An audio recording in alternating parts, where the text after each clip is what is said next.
গঙা top.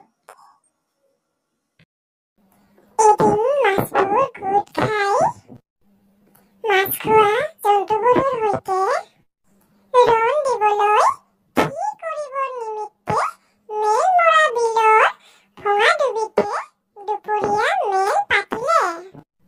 সেই মেললৈ ৰৌ, বাহু, শল, বৰালি, কাৱৈ, গৰৈকে আদি কৰি ফুল দৰিকণালৈকে সকলোবোৰ মাছ আহিল।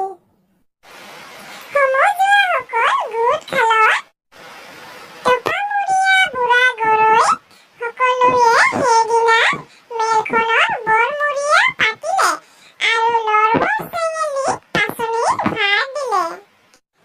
পাচনিয়ে গঙাটোপক মেলখননো কিয় পতা হৈছে সমজুৱাসকলক ভালকৈ বুজাই দিবলৈ কলত গঙাটোপে হাতযোৰ কৰি কবলৈ ধৰিলে। নমস্কাৰ ৰাইজসকল, মই আজি আপোনালোকৰ ভৰিৰ ধূলি মূৰত লৈ আমাৰ পাচনি চেঙেলী ককাইৰ আজ্ঞামতে আশাচেৰে কথা ক'ব খুজিছো। যদি মোৰ কথাত কিবা স্বৰূপে কেনা লাগে, মই লৰামতি মোৰক বুলি মোৰ জগৰ নধৰি সকলো দায় দক মৰিখন কৰিব যেন। আপোনালোকৰ চৰণত মোৰ এয়ে তুতি।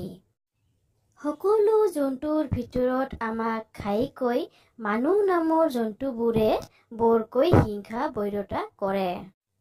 সিহঁতে আমাক জাল, পল, জুলুকি, পাউৰি, চেপা, ঠুহা আদি নানা যন্ত্ৰৰে ধৰি টপত তেলত আৰু পকা আঙুঠাত পেলাই ভাজি, পুৰি, পাতত দি, খৰিকাত দি সিজাই পকাই খায়। কিন্তু এটা কথা ৰাইজে মন কৰি চাব যে সিহঁতে যদিও আমাক এইদৰে ধৰি নানা শাস্তি দি খায়, তথাপি সিহঁতক আন আন পশু জাতিৰ গোলাম কৰিহে ঈশ্বৰে চৰ্জি পঠাইছে। আপোনালোকে মানুহ নামৰ এই জন্তুবোৰৰ ঘৰে প্ৰতি চাই ফুৰকগৈ। দেখিব সিহঁতে গৰু, ম'হ, ঘোঁৰা, ছাগলী আদিৰ কিদৰে গোলামী কৰিব লাগিছে। গৰু, ঘোঁৰাক সিহঁতে খাবলৈ ঘাঁহ দিছে, শুবলৈ খেৰ পাৰি দিছে, থাকিবলৈ ঘৰ সাজি দিছে। গৰু, ঘোঁৰা, ছাগলীৰ গোবৰ আৰু লাট পৰ্যন্ত এই বহতীয়াবোৰে উকটি চাফ কৰিছে। ৰাইজসকল, মই মুৰুকমতি ল'ৰা। মানুহৰ বিষয়ে সকলোবোৰ কথা মই ভালকৈ জুকিয়াই লৈ ভাঙি পাতি আপোনালোকৰ আগত ক'ব পৰা নাই। মোৰ মাহী গেদগেদী এই মেললৈ কিয় আজি অহা নাই ক'ব নোৱাৰো। তেওঁ ইয়াত থকাহেঁতেন জন্তুৰ ভিতৰত কুলাধম এই মানুহবোৰৰ বিষয়ে আৰু ভালকৈ বৰ্ণাই আপোনালোকৰ আগত ক'ব পাৰিলেহেঁতেন আৰু সিহঁতক কেনেকৈ মাৰিব পাৰি, কি গুণ, কি ব্যৱস্থা সকলোবোৰ বহলাই ক'ব পাৰিলেহেঁতেন। কাৰণ তেওঁৰ মুখখনি বহল। সেই মুখখনেৰেই মোৰ গেদগেদী মাহীয়ে আগৰ কালত কুৰুক্ষেত্ৰৰ যুঁজত 18 অক্ষৌহিণী সৈন্যৰ ভিতৰত অকলে এক অক্ষৌহিণী কিলিছিল বুলি শুনিছো। এতেকে তেওঁক বেগতে মতাই আনি মোৰ কথাৰ প্ৰমাণ লওক।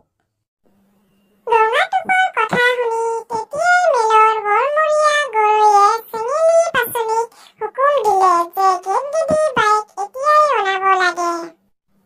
তৎক্ষণাৎ পাচনিয়ে গৰৈ চিৰিকা এটাক গেদগেদী ঘৰলৈ লৰুৱাই পঠিয়াই দিলে। গৰৈয়ে গেদগেদীৰ ওচৰ পাই মাত লগালে, গেদগেদী বাই, গেদগেদী বাই, সবাহলৈ যায় নে নেযায়? গৰৈ